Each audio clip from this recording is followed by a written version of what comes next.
السلام علیکم ورحمۃ اللہ وبرکاتہ۔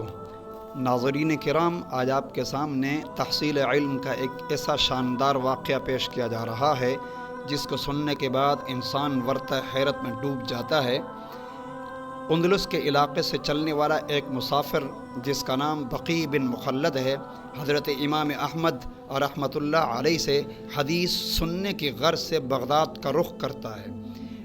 اگر کوئی تیز رفتار کار پر سفر کر کے اندلس سے بغداد آنا چاہے تو شاید مہینوں میں پہنچے، مگر وہ علم دین کا شیدائی پیدل سفر کرتا ہے۔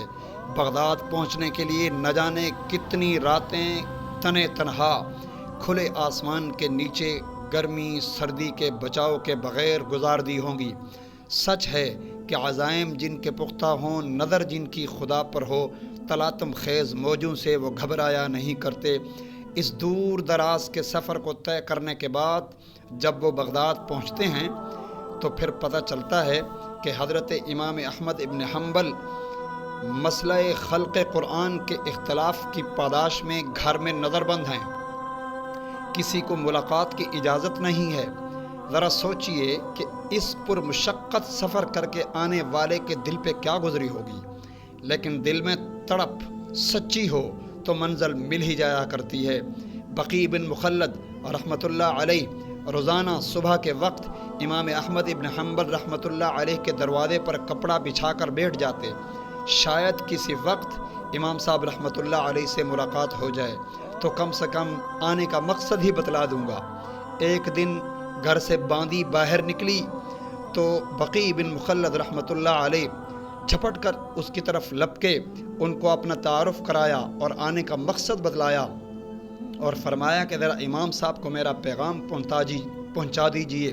چنانچہ حضرت امام صاحب رحمۃ اللہ علیہ نے پیغام سن کر باندی سے فرمایا کہ کسی طریقے سے اس شخص کو اندر لے آؤ۔ آخر اندر پہنچ گئے۔ ملاقات کے بعد امام صاحب رحمۃ اللہ علیہ نے فرمایا، حالات تو آپ نے دیکھ لیے ہیں کہ یہاں پر کوئی ایسی صورت نہیں نکلتی، لیکن آپ کے لیے کوئی نہ کوئی صورت نکالیں گے تاکہ آپ کے آنے کا مقصد بھی حاصل ہو جائے اور کسی کو ہماری ملاقات کا علم بھی نہ ہو۔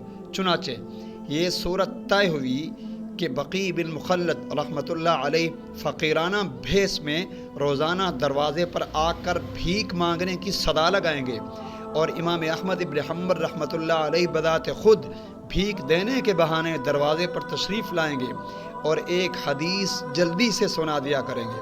چنانچہ اسی صورت پر عمل شروع ہو گیا اور 360 دن تک وہ طالب علم فقیرانہ لباس میں آ کر ایک حدیث کو حاصل کرتا رہا اور سال بھر اسی طرح محنت اور مشقت کے ساتھ ایک ایک حدیث کو وہ لکھتا رہا۔